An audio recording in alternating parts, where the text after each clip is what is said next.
అనేది నా వరకు ఒకసారి ఆలోచిస్తే మాత్రం ఇది ఒక హాస్యాస్పదంగా అంటే ఒక జోక్ లాగా అయిపోయింది.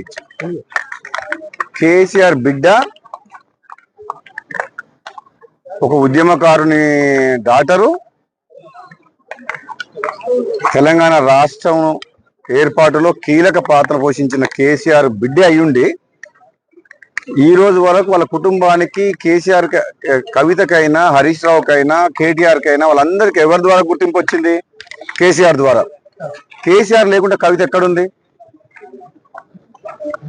అది ఒక కుటుంబంలో ఆధిపత్య పోరు కాస్త బయటకు వచ్చి పార్టీ పెట్టింది. నిజంగా ఇది ఒక పెద్ద జోక్ కవిత పార్టీ అంటే. కవిత డెఫినెట్ గా మొట్టమొదటి సమావేశాలనే ఒక ఆడకూతురు ఆడపిల్లకు తండ్రి అంటే ఎంత ప్రేమ ఉండాలి. ముఖ్యంగా తండ్రికి కూతురు అంటే అంతే ప్రేమ ఉంటుంది, కూతుర్లకు కూడా తండ్రి అంటే అంతే ప్రేమ ఉంటుంది. ఆయన ఒక ఉద్యమకారుడు. కేసీఆర్ తెలంగాణ రాష్ట్ర ఏర్పాటులో కృషి చేసిన వ్యక్తి. అటువంటి వ్యక్తిని స్వయాన కూతురే ఆ విధంగా మాట్లాడడం అనేది డెఫినెట్ గా ఆమె మొట్టమొదటి సమావేశంలోనే తప్పు చేసింది. దాంతో తెలంగాణ ప్రజలందరూ కూడా ఆలోచించుకుంటారు ఏమని. ఇక తండ్రిని గౌరవించుకోలేని మనిషి ప్రజలకు తల్లి ఎట్లయితుంది? ఇదైతే నేను తీవ్రంగా బాధతో చెప్తున్నా. చాలా తప్పు మాట్లాడింది కవిత. నీకు మీ అన్నతోడు కోపం ఉండొచ్చు, నీకు అధికారం కావాలనే ఆశ ఉండొచ్చు, అంతేగాని దానికోసం నువ్వు ఫైట్ చేస్తే తప్పులేదు. కానీ నువ్వు మీ సొంత కన్న తండ్రినే ఆ మాట అనడం, నీవేదో చేస్తా తెలంగాణలో అని అంటే నువ్వు ఎవరు నమ్ముతారు? నేను అసలు యాక్చువల్గా క్లారిటీగా ఇంతవరకు మాత్రం లిక్కర్ కుంభకోణంలో క్లీన్ చిట్ ఎక్కడొచ్చింది? మద్యం కుంభకోణం విషయంలో కోర్టు ఇంకా పెండింగ్లే ఉన్నది. దానికి మంచి ఆధారాలు కూడా ఉన్నాయి. ఇప్పటికిప్పుడే మొత్తం తెలంగాణ ఉద్ధరిస్తున్నాయి. తెలంగాణ సంగతి తర్వాత కానీ మీరు చాలా మంది నువ్వు చూసుకునేటోళ్ళు. కానీ ఫస్ట్ నువ్వు ఆ కేసులకి ఎట్లా బయటపడుతావు అది చూసుకో ఫస్ట్. అది ఇంకా కేసు క్లోజ్ కాలేదు.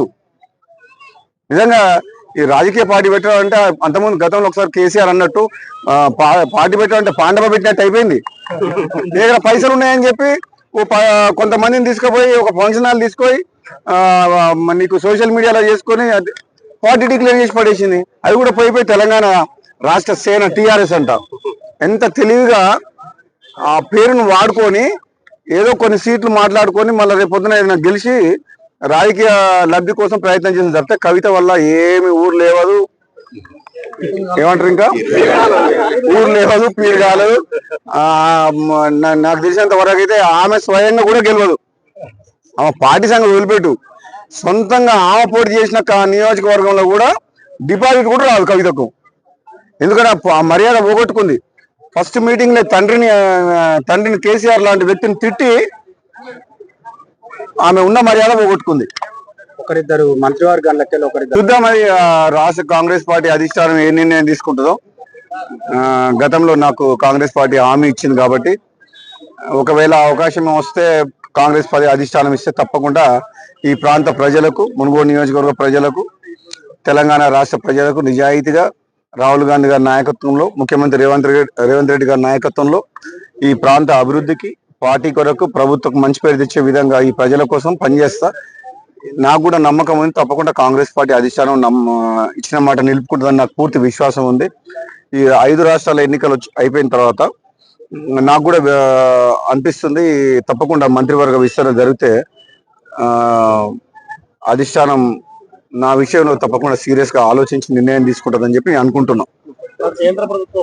డెఫినెట్ గా ప్రపంచంలో ఎక్కడ యుద్ధమైనా సరే మనం ప్రపంచ దేశాల మీద ఎటువంటి ముడి సరుకుల మీద ఆధారపడ్డప్పుడు ఆ యుద్ధ ప్రభావం అనేది భారతదేశం మీద ఉంటది.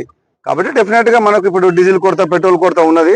అది టెంపరీ సమస్యనే. కాబట్టి రాబోయే రోజుల్లో యుద్ధం ముగిసిన తర్వాత మళ్ళీ ఆటోమేటిక్ గా నార్మల్ అయిపోతుంది. కాబట్టి దాన్ని రాజకీయం చేయాల్సిన అవసరం లేదు. కేంద్రంలో బీజేపీ పార్టీ ఉంది, రాష్ట్రంలో కాంగ్రెస్ పార్టీ ఉంది. కాబట్టి ఒక ప్రత్యేకమైన పరిస్థితి, యుద్ధ వాతావరణం వచ్చినప్పుడు మనం అర్థం చేసుకొని ప్రజలందరూ కూడా సహకరించాలి తప్పితే దాన్ని కూడా రాజకీయం చేయడం కరెక్ట్ కాదు అని చెప్పి నేను అంటున్నాను. Thank you.